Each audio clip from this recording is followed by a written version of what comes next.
medical treatments now favored for combating arthritis. One of the number one testimonials that people give for Noni is the treatment of pain. A lot of people seem to have pain relief from drinking this juice, and that mirrors the ethnobotanical studies which describe the use of this fruit for the treatment of pain in geographically separate areas throughout the world. In fact, one area it's called the painkiller bush or painkiller tree.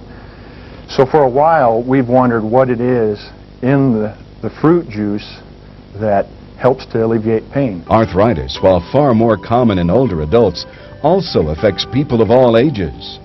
There are 38 million Americans who suffer from arthritis, and most of those are women. The pain and swelling of the joints can be unbearable at times and can significantly restrict the physical activity that everyone longs for. Arthritis is not the only cause for reduced or restricted activity. Simple swelling in the joints experienced by anyone of any age that engages in physical exercise can cause pain.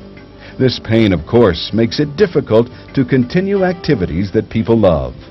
Swelling of the joints can be a real problem. It causes pain and limited activity, and it causes stiffness. In a very common form of arthritis, osteoarthritis, this is a real problem because losing weight and exercise will help alleviate the problem. Now, if you have pain and inflammation, you're less likely to exercise, and thus you're less likely to improve your condition. That's where you need something to reduce the inflammation, reduce the pain, to allow you to exercise, thus improve your circumstance. In an effort to combat the painful swelling of joints brought on by various forms of arthritis, as well as the swelling caused by simple physical exercise, doctors and researchers have for decades sought out drugs that act as anti-inflammatories. The most common of these are called NSAIDs, which stands for non-steroidal anti-inflammatory drugs. NSAIDs are found on the shelves of every pharmacy, supermarket, and convenience store in the world. Their most common form is aspirin and ibuprofen. These over-the-counter anti-inflammatory drugs have been used for years to combat painful swelling of the joints. But there's always been a problem. With these other drugs, such as aspirin and some of these newer drugs, you don't really have to take a whole lot to begin to see some kind of adverse effect or some sign of toxicity. Some of the side effects that you see with something like aspirin is you can get a rash. Allergies to aspirin are not too uncommon.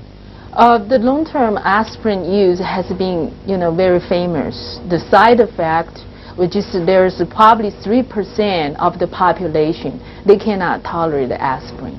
People that often take aspirin may develop ulcers.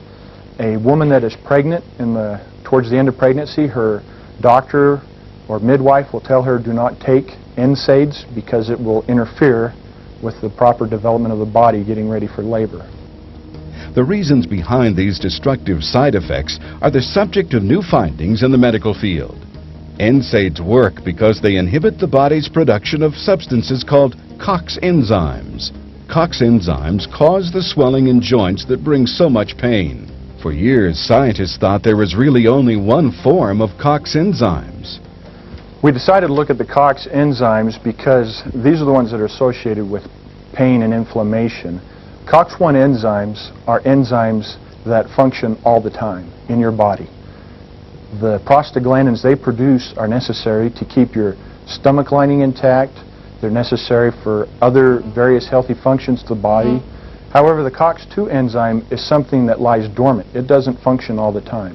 An injury or an infection is required to cause it to start working and producing prostaglandins. Now, these prostaglandins are the ones that are the problem, that cause the inflammation, that cause the pain. COX-1 enzymes are actually very good for the body. Instead of producing painful swelling, these enzymes are helpful in protecting the lining of the stomach. COX-2 enzymes are the bad enzymes. They are responsible for the swelling and associated pain in the joints of arthritis sufferers and other active people. Knowing this, the race was on in the research world for drugs that would inhibit COX-2 enzymes without affecting COX-1. The holy grail, so to speak, of non-steroidal anti-inflammatory type drugs is to find one that will selectively inhibit the activity of the COX-2 enzyme. You want to get the COX-2 enzyme to quit working in cases of inflammation and pain. You want to leave the COX-1 enzyme alone. You want to let it do its job. That way you will stay healthy, you won't have problems. Major pharmaceutical companies around the world ran hurried programs to come up with COX-2 inhibitors. They spent thousands of hours and literally millions of dollars. But nobody thought... What we found out is that Noni will inhibit the COX-2 enzyme, whereas it will not have as great effect on the